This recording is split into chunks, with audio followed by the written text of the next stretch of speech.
Good morning, children. Stay safely at home and stay happy also, but do the study related work properly and regularly. Now I am starting the current electricity chapter. So before giving the concept of electric current, we should know what are the different kind of electric currents we are having. Generally, the electric current that we draw from the electric cell or batteries, they are the direct current. So, what is direct current? Direct current means whose magnitude is constant with time. Okay, magnitude of the current, it is constant with time and it moves in a specified direction. Okay, it never changes the direction. Alright, so that is known as the direct current. So these are the two things that you have to remember, that magnitude of the current is constant and it always move in one direction, in a specified direction. It never changes the direction. And the current generally we use in our household circuit, that is known as the alternating current. Okay, alternating current, this is the full form is DC and here, short form is DC and here for alternating current short form is AC. Now for alternating current, magnitude as well as direction of the current changes at every instant, as well as direction of the current changes. Alright, so if I draw direct current versus, means if I draw current versus time graph, for direct current it looks like this. Alright, you see here, the magnitude it is constant, it is always moving in the same direction. But if you consider the alternating current I, if you plot, then it looks like this. So you see, magnitude is becoming maximum, again it is decreasing, becoming 0. Then when you are considering this part of the current is changing the direction. Means first if it was moving in this direction, then for the lower half it is moving in the opposite direction. So there are two kinds of current, direct current and alternating current, and the current we get from the electric cell, that is direct current. Now we have to know about source of electric current. Here I am talking about the direct current. Now you know the source of electric current is electric cell, or it is also known as electrochemical cell. Why it is known as electrochemical cell? Because chemical energy is converted into electrical energy. Now if you consider the most simple electric cell, then what is there? How you can construct an electric cell? Two different metal, what I said? Two different metal. So suppose you have taken copper and zinc, alright? You dip it into an electrolyte. So what is electrolyte? Suppose you have taken dilute H2SO4. Alright. So two different metals when dipped in the same electrolyte, okay, then they give the structure of an electric cell, or you can say that arrangement is an electric cell. And the two different metals, it is taken in the form of a bar or a plate, and they are known as electrodes. Okay, and this one is the dilute H2SO4, this is the electrolyte. Clear to everyone what I said? So you see here what is happening, how it is happening. This H2SO4, as it is an electrolyte, okay, it will be dissociated into hydrogen ion and sulfate ion. Now hydrogen ion here, it is having one valency, you see, that's why it is written 2 hydrogen ion positive and 1 sulfate ion, because sulfate is having 2 valency. Alright, then what will happen? This hydrogen ion, they will move to zinc. Alright, what they will do, they will move.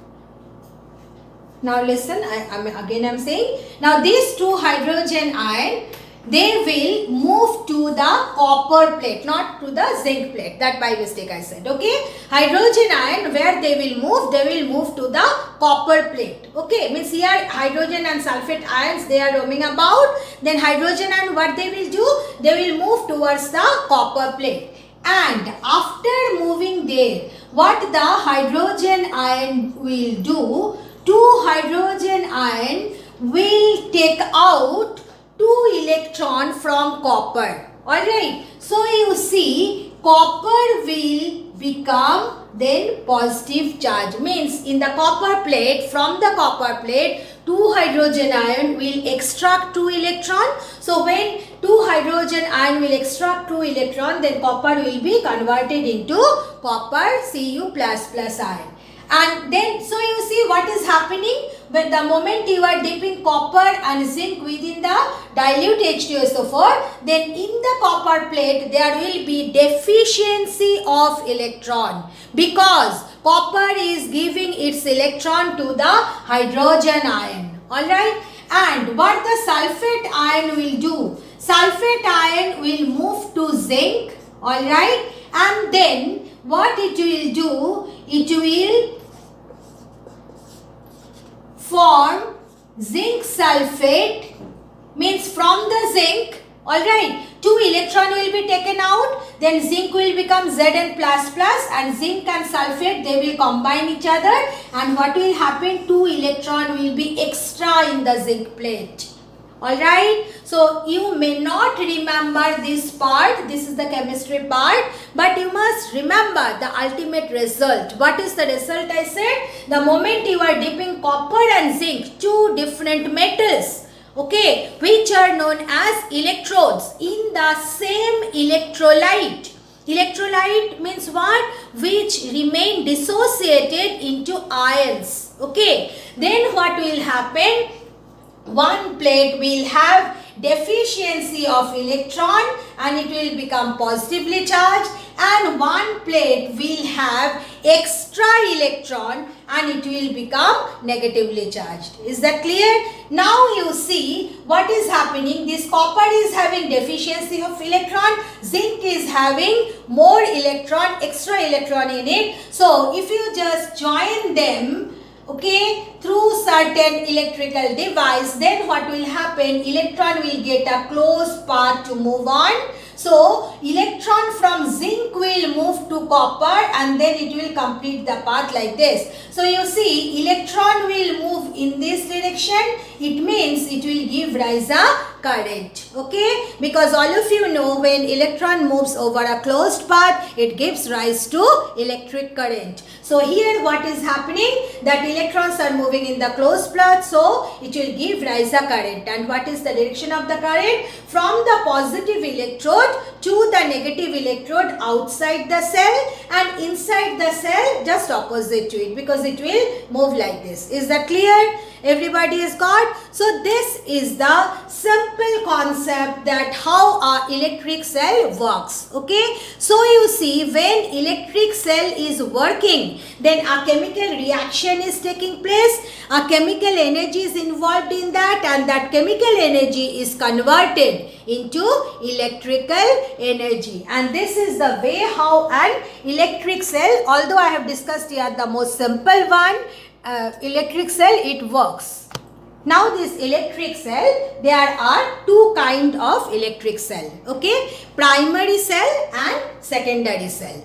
Okay, you have seen, I hope, that few cells, the cells generally we use in battery, in torchlight, or what we do, we use it for some time, then we throw it. Okay, but few electric cells are there which we use. What we can do, we can recharge it. Just you consider the electric cell or battery that you are using your mobile. Okay, your favorite thing. What we do? We do not throw it after some days. Every day we can recharge it. Alright. So depending on that, means primary cells are what? Which can be reused and can be recharged. Alright. which cannot be reused and cannot be recharged, they are known as the primary cell. Electric cells which cannot be recharged and cannot be reused, that is known as primary cell. And what are the secondary cell? The electric cells which can be reused and can be recharged are known as the secondary cell. Now, in primary cell, what happens? The chemical reaction takes place. It is irreversible. Alright, I have just given the example that you are dipping copper and zinc into dilute H2SO4. So you see, when the cell is working, you are taking current from the cell. What is happening? Zinc sulfate is produced, and so you see what is happening. The concentration of sulfuric acid with time, after use means after long use of the cell, concentration of the sulfuric acid is decreasing, and then one time will come, concentration of sulfuric acid will become so less that further reaction won't be able to produce sufficient amount of electrical energy. Then what we have to do? We have to throw it. Okay. So you see here the reaction taking place in primary cell. These are the chemical reactions are irreversible reaction. But if you consider the secondary cell, okay, secondary cell, just one example I am giving. One is lead peroxide and another is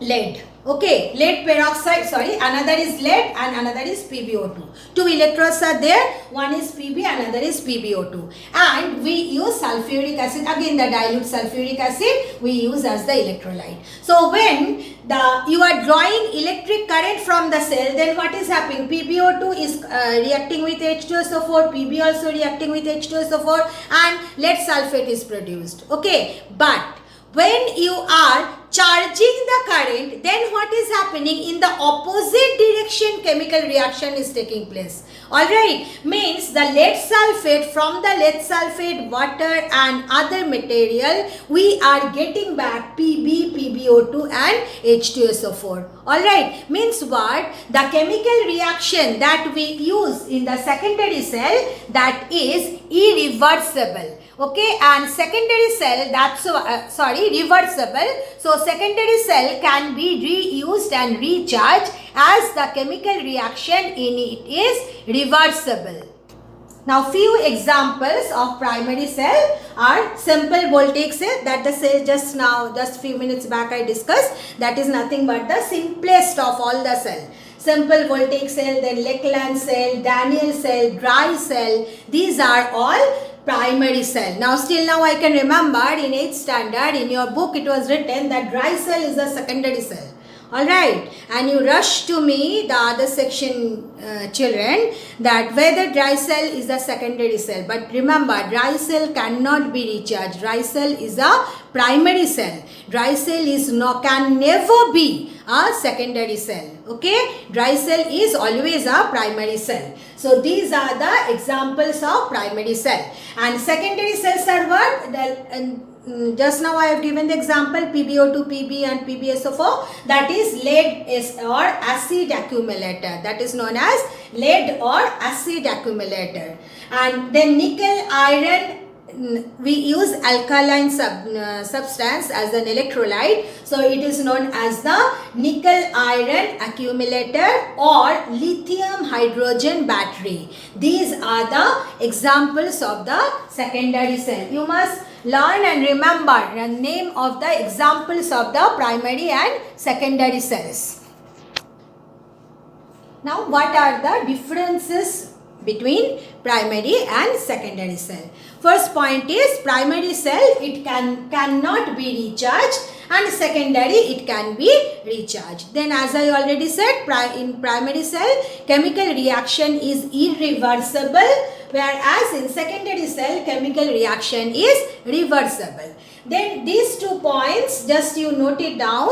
Then when later on I will discuss the potential difference, EMF and all, it will be clear that its EMF is low. EMF full form is electromotive force. EMF of primary cell is low, it implies that it is capable of providing not very high current. Okay, it can provide you low current.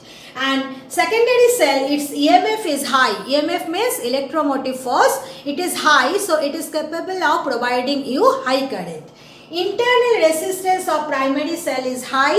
Okay, resistance means, internal resistance means opposition offered by the electrolyte to the flow of current. Okay, now for primary cell internal resistance is high, and for secondary cell internal resistance is low. And in primary cell, always chemical energy is converted into electrical energy when current is drawn from the cell, but in case of secondary cell, both way energy conversion will take place. Means what? Chemical energy will be converted into electrical energy when current is drawn from the cell, but when you are recharging the cell, means you are sending current through the cell, then what will happen? Electrical energy will be converted into chemical energy. This arrow means converted into chemical energy when the cell is recharged. So you must learn the differences between primary and secondary cell.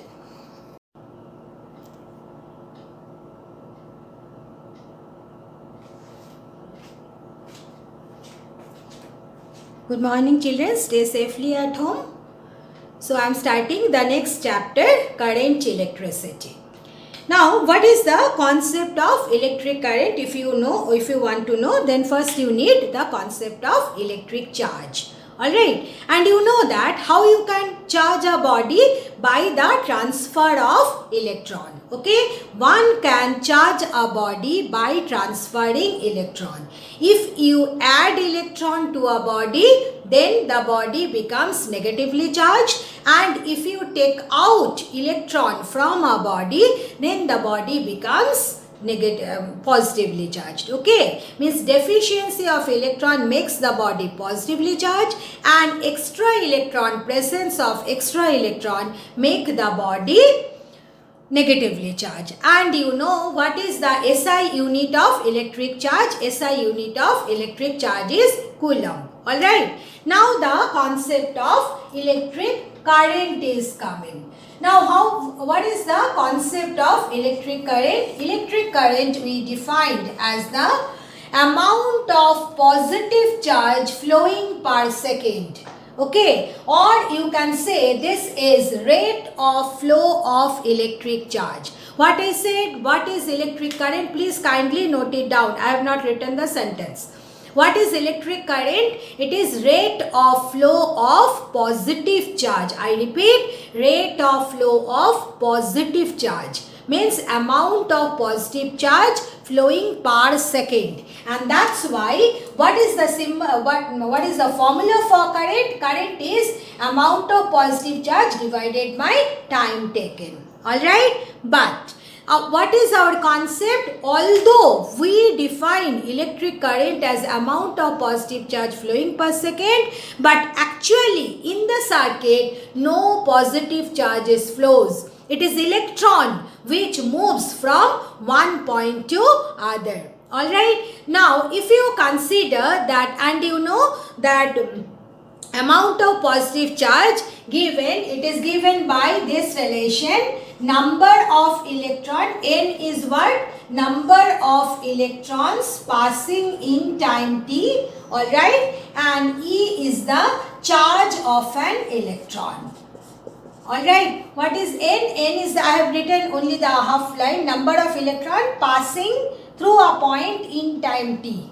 Alright, and E is the charge of an electron.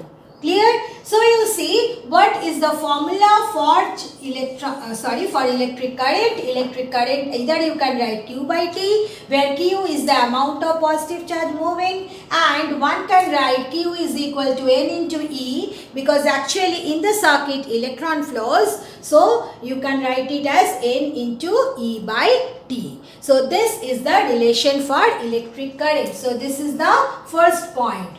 Then second point is, what is the SI unit of electric current? SI unit of electric current is ampere and the short form is A. So according to this definition, you just see, you can write 1 ampere is equal to 1 coulomb by 1 second. Means 1 ampere is equal to 1 coulomb per second. Alright, because SI unit of electric charge, SI unit of charge is what? Coulomb.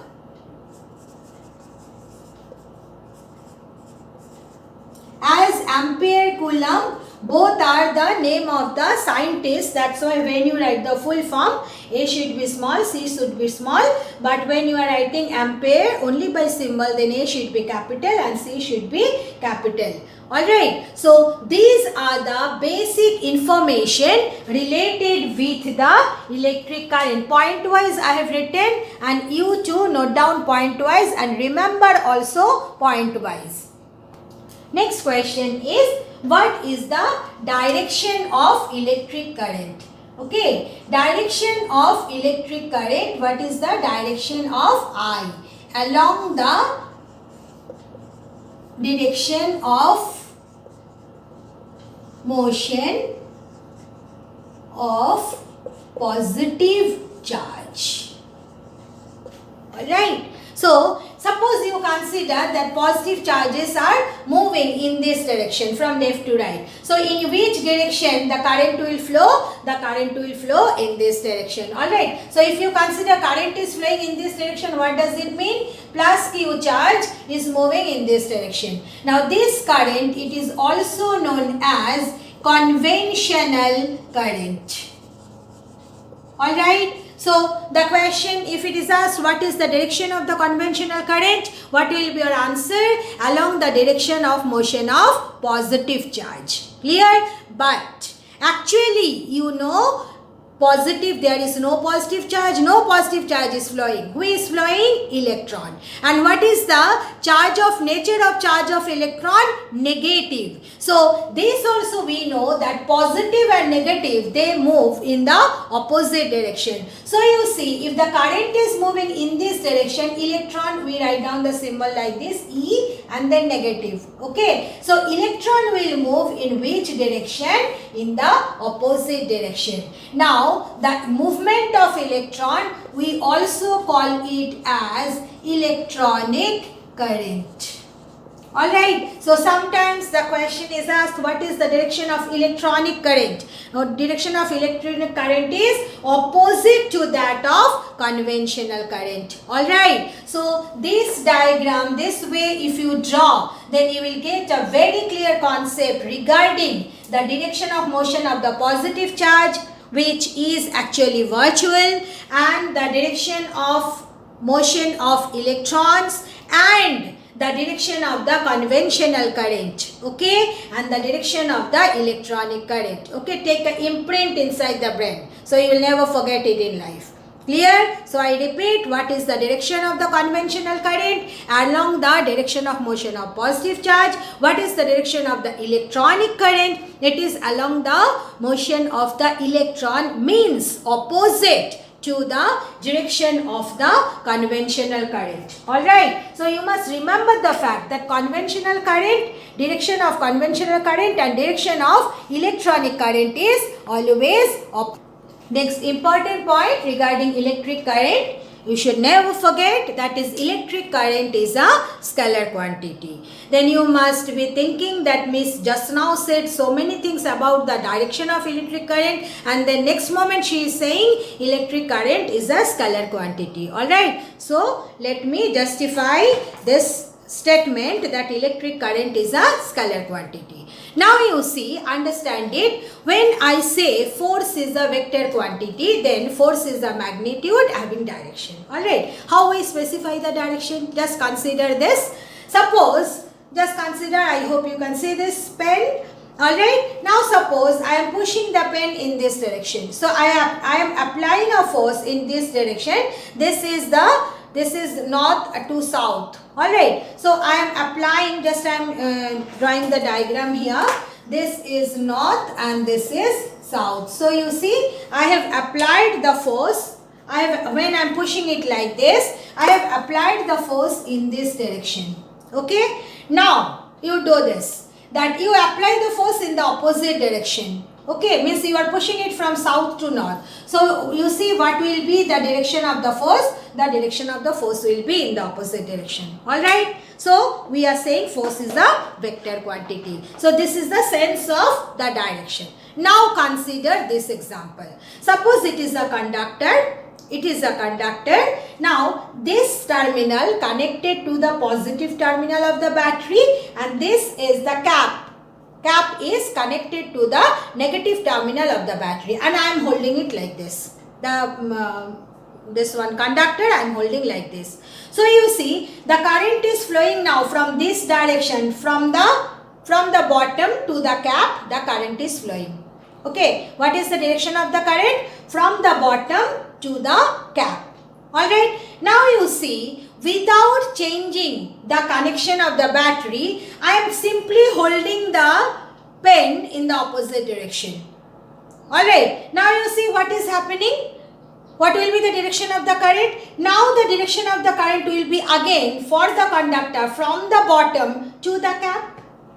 Isn't it? So with respect to the conductor, is there any change in the direction of the current? No. But in that sense, the sense of the force here, sense of the direction for force I have said, means according to that, these two directions should be opposite, no? But for electric current, we are not considering that. So in that sense, we can say that electric current is a scalar quantity. Alright. It actually moves along the direction of motion of the positive charge. Okay. So that only we mean to say by saying the direction of current, but we never mean to the sense of direction that we apply generally for a vector quantity. So you must remember that electric current is a scalar quantity. Alright, and I already said that electric current SI unit is ampere, but sometimes we use the smaller unit also, milliampere. Milli, you know what is the means power of 10 for milli, 10 to the power minus 3. So 1 milliamp means 10 to the power minus 3 amp. Like that, 1 microamp. Okay, micro means what? 10 to the power minus 6. So 1 microamp is 10 to the power minus 6 amp. So these are the two smaller units of current generally we use for electric current. Smaller unit of electric current we use in our practical life. Next the question will arise that in which direction positive charge will flow, in which direction electric current will flow, how we can find out that in which direction positive charge will flow and in which direction electric current will flow. Okay, so we can get the concept from this two example. Just you consider that there are two bodies. One body is very small in size and another body is very big in size. Alright. Now the temperature of the small one is 100 degrees Celsius and temperature of the bigger one is 50 degrees Celsius. Alright. Now if you keep these two body in contact, alright, then we know that heat will flow from high temperature to low temperature.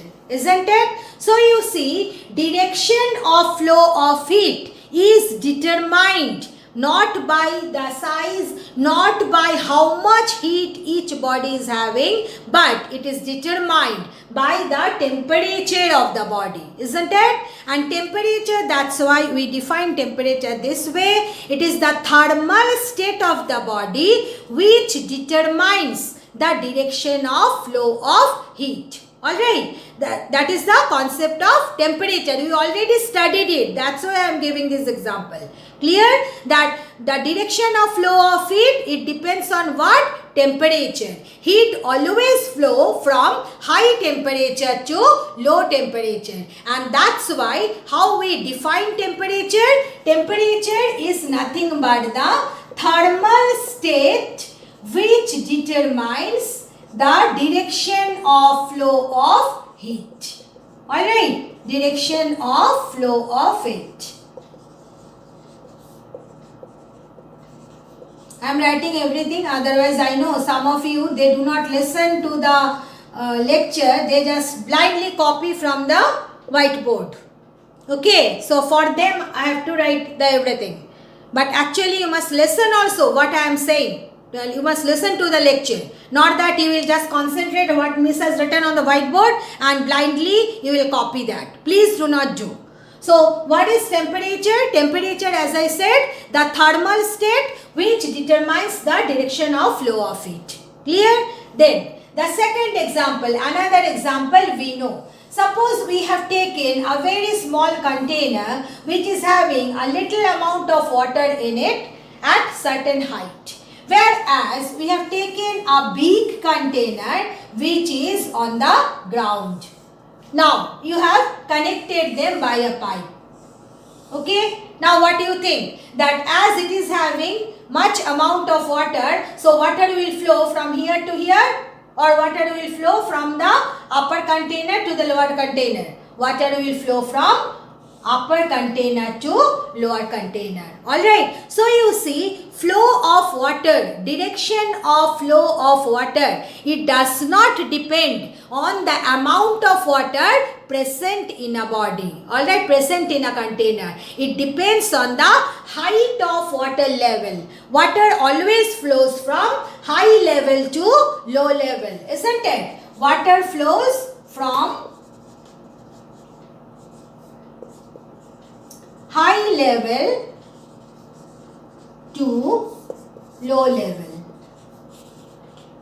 Alright, it never depends on how much water is present in it. Alright, now with the help of these two examples, so the concept of very important term in physics, in current electricity is coming, that is electric potential. Alright, so just like as I discussed, that temperature is the thermal state which determines the direction of flow of heat. Like that, electric potential is the electrical state of a body which determines the direction of flow of electric current. So what is electric potential?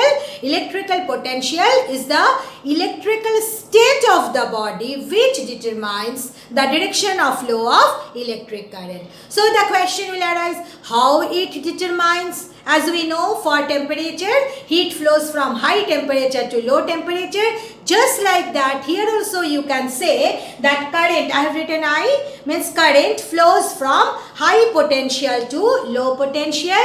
And as you know, current moves along the direction of positive charge. So immediately you can make this conclusion that positive charge flows from high potential to low potential. And as you know, electrons are the negatively charged particles and electron moves opposite to I. So you can make this conclusion that electrons flow from low potential to high potential. Important. Electrons flow in which direction?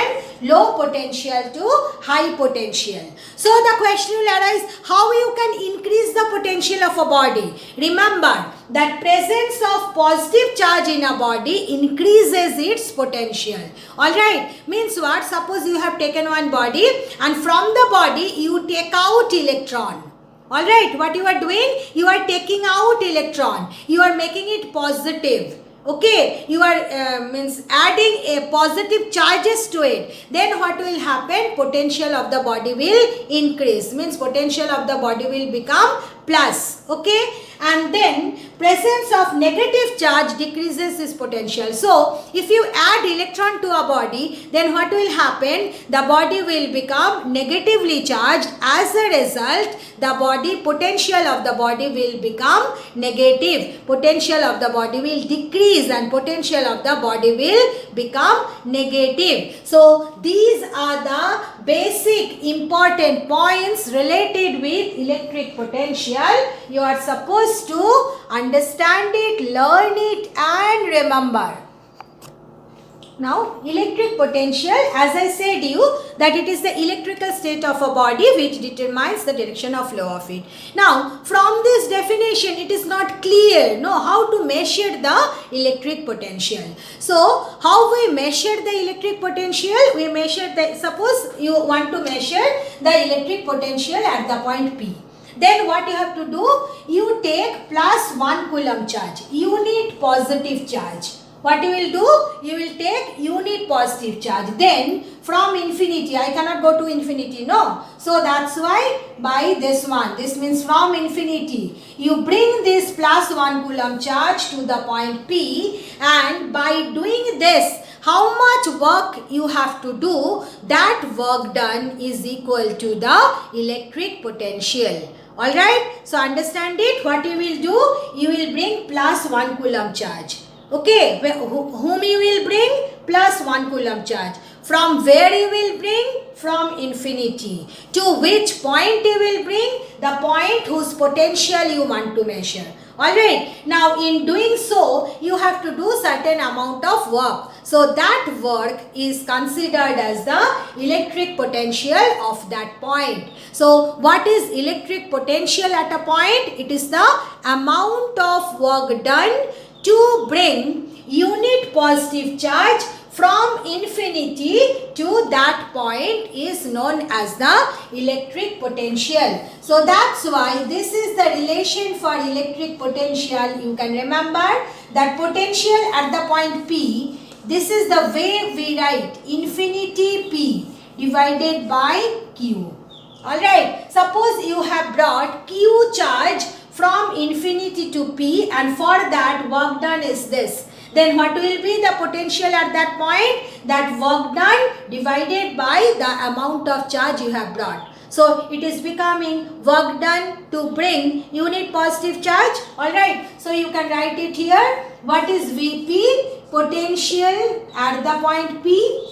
Alright, and what is this W infinity P? Work done to bring, here we have not brought plus 1 coulomb charge. That's why we have divided by Q. Work done to bring plus Q charge from infinity to P. So this is the relation. If you remember, then you can solve the numericals also. You can define the potential unit of electric potential also, and it will help you to solve the numericals also easily. So I always prefer that you remember this formula, that Vp is equal to W infinity P by Q. Alright, and you must remember also what does Vp stand for, what does W infinity P stand for, and what does Q stand for.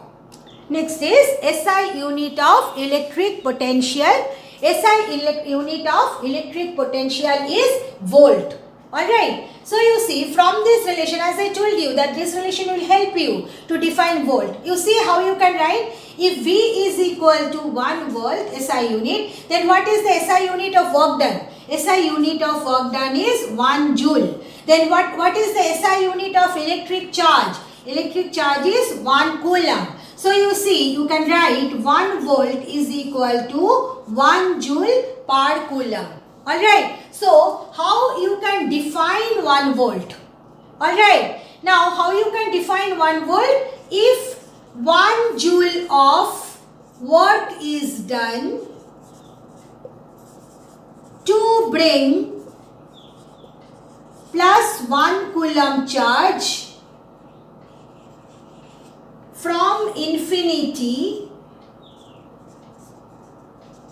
to a point, then the electric potential of that point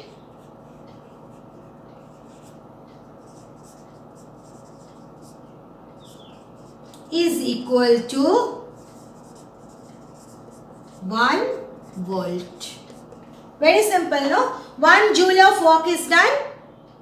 Okay, for what? To bring plus 1 coulomb charge from infinity to a point, then the electric potential of that point is equal to 1 volt. This is very, very important.